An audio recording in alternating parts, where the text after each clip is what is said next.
Hey guys, how you going? Hope you're all doing very well. This afternoon I'm going to be doing another movie review, so hopefully you find this one interesting. This movie is a short film from the USA, English language, released in the year 2020, directed by the Nostradamus brothers. And this film is called Confessions of a Time Traveller, The Man from 3036. So the story to this movie is about a man who's been arrested who claims to be from the future. Now he says that he shoplifted at this supermarket because where he's from, you no longer have to pay for items. And so the authorities deemed him as a lunatic. The media outlets have painted him as someone who was just speaking nothing but rubbish and just wants attention.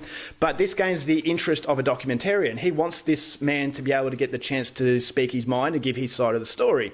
So he arranges a meet-up, and this man reluctantly agrees that he's going to talk to him. Immediately, the documentarian is a little bit freaked out by the situation, but then the more he gets to know this guy, the more he realises that the rubbish that he initially thought came out of his mouth actually might have some evidence behind it, which makes the situation even more creepy. So what happens at that point on? Something you're going to have to find out for yourself, because that's as far as I'm going with my synopsis.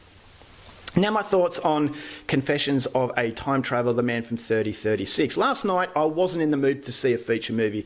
Work was very hard, I was very, very tired, and so I thought when I stumbled upon this movie on Tubi, I realised it only went for 40 minutes, so it is a short film, and I thought, okay, well it's not going to take too much of my time. Maybe this is a movie that I'd be impressed with, but I really wasn't counting on it. So expectations were very, very low. I'm not a massive fan of short films for the simple fact that they have feature-length ideas, and so the majority of them, when they're over, you want to see more, and so it leaves a really unrewarding taste in the mouth. And so this is exactly what I thought I would get from this movie, but as I said, wasn't in the mood to watch anything of a feature-length experience.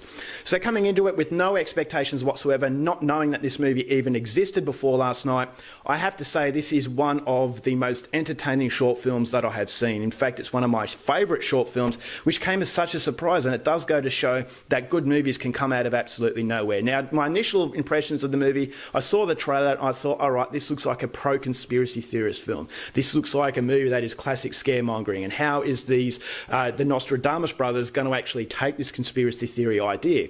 And so I thought as though they would take it in one direction, but they actually took it in another direction. And although I don't believe in these conspiracy theories, this movie delves into the theories of the 5G network, coronavirus, the tensions in the world as far as the superpowers are concerned, the vaccination sort of passport and what that's going to do, and also climate change, global warming. So these are all conspiracy theories that a lot of people are very divided with, and I was expecting as though the Nostradamus brothers were going to go down one specific direction, but what they did is draw me in as a non-believer and really creep me out. I really like the way that this movie pans out and the idea behind it. This is a mockumentary. Now, you could be forgiven for thinking that this is actually a real documentary because of how authentic it looks. The news reports look absolutely realistic. Just the whole situation was fantastic, and it got me into the overall environment that the director wanted me to get into. It actually made me believe that this is real, and if I wasn't told it wasn't real, then it would pass off as a real documentary and a man that is just completely insane.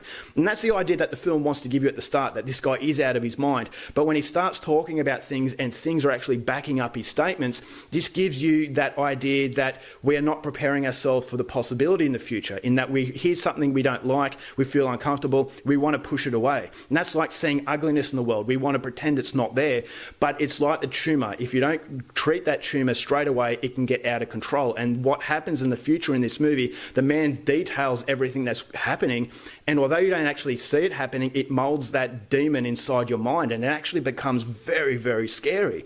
This is the scariest film that you will see without actually having scary visuals. It's just the script is fantastic. It's really, really strong, and it made me think, all right, well, I'm not a believer. I believe a lot of these theories are rubbish, but their little question is, what if they're not rubbish? What if we're not preparing ourselves? We don't want to accept these things.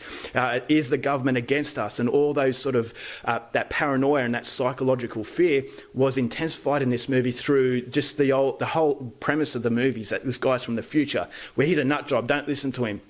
But he actually has evidence behind him, but we still don't believe them. Even if they have concrete evidence, even if they are telling the truth, we're not going to believe them because it's not the truth we want to hear. And so the movie plays really, really well off it, and I just thought as though it was the most entertaining 40 minutes I've had in a long time. The acting was okay. It's basically just a man interviewing this guy, but the scenes outside of the interview, they're very, very brief, but I thought they were really powerful as well. And so there's a very strong psychological fear net that just captures you and makes makes the hairs on the back of your neck stand up. I thought, as I said, this is a terrifying movie because what this guy details in the future, the warning signs are here in the present day. And these directors are actually playing off those warning signs and they're mouldering into something that is really, really scary. And so if we don't act now on these warning signs, things in the future are going to look very bleak. But then again, the danger of acting on these warning signs is if they're not true.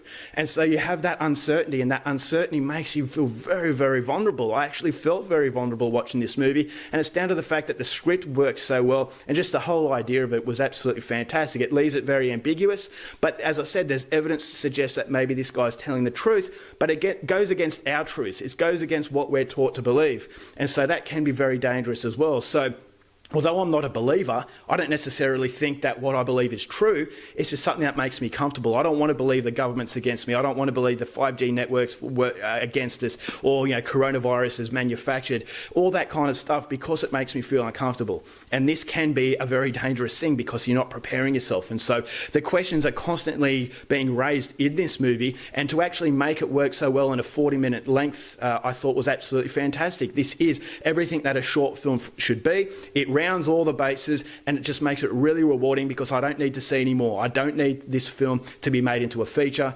because it just gets to all of its, it ticks all the boxes in all the right areas, and it just come away as a movie that is incredibly well written.